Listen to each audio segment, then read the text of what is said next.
So let's take a look at attitude and why I suggest that the attitude of gratitude is something we need to seek, something we need to live with on a permanent basis, and it helps us reframe an awful lot of things, and we'll be talking later on about reframing.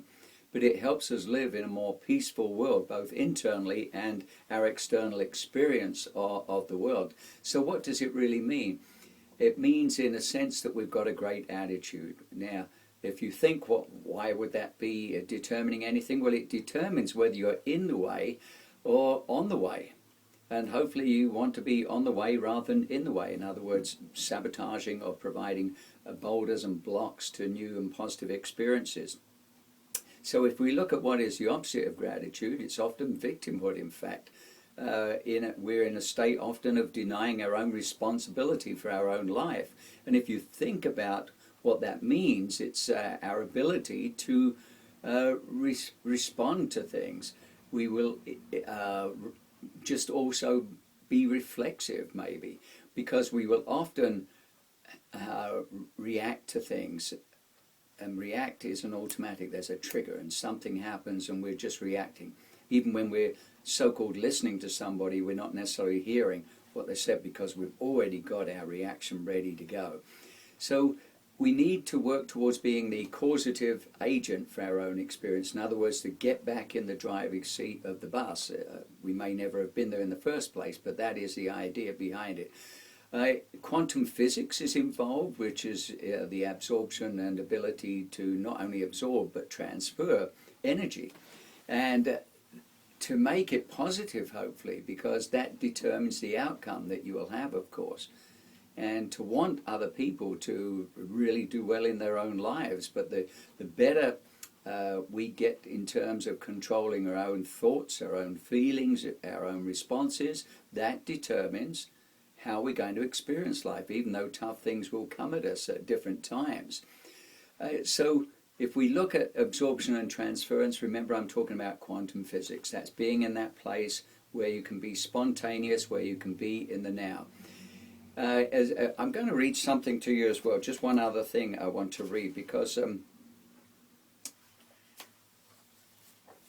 I think it's important that we understand the nature of something. And this being a quote from Albert Schweitzer. He said, "The greatest discovery of any generation is that human beings can alter their lives by altering their attitudes of mind."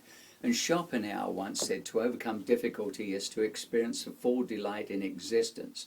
Now I'm going to show you something that is maybe coincidence, serendipity, providence. However, it is interesting, to put it mildly. If we take the word attitude, hopefully you can see this, and you'll see what I'm showing you here. I've listed the A as the first letter of the alphabet. You see that gives it a 1. The T is the 20th letter. The I the 9th. The U the 21st. D is 4th, and E the 5th. And you add those totals up, and you come to 100. So that's an interesting fact. So maybe attitude does make 100% of your experience of anything. I think you will find that in your life, the best attitude you've had, despite what's going on around you, provides you the ability to have positive outcomes in the end. At least an outcome that is far better than beating yourself up or someone else up, literally or figuratively, in any which way.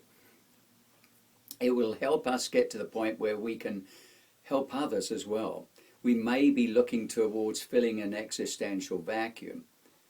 Others may be in that same circumstance. So if we can be in that position to support others with our positive attitude, as well as experience a day, it could be an overwhelming day, but we may not be overwhelmed. And that is the vital thing, that we can still think clearly and have the best experience given the things that can happen to us and around us.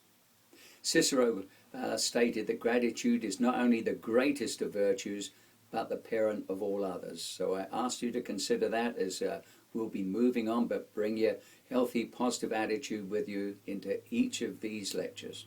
Thank you for listening.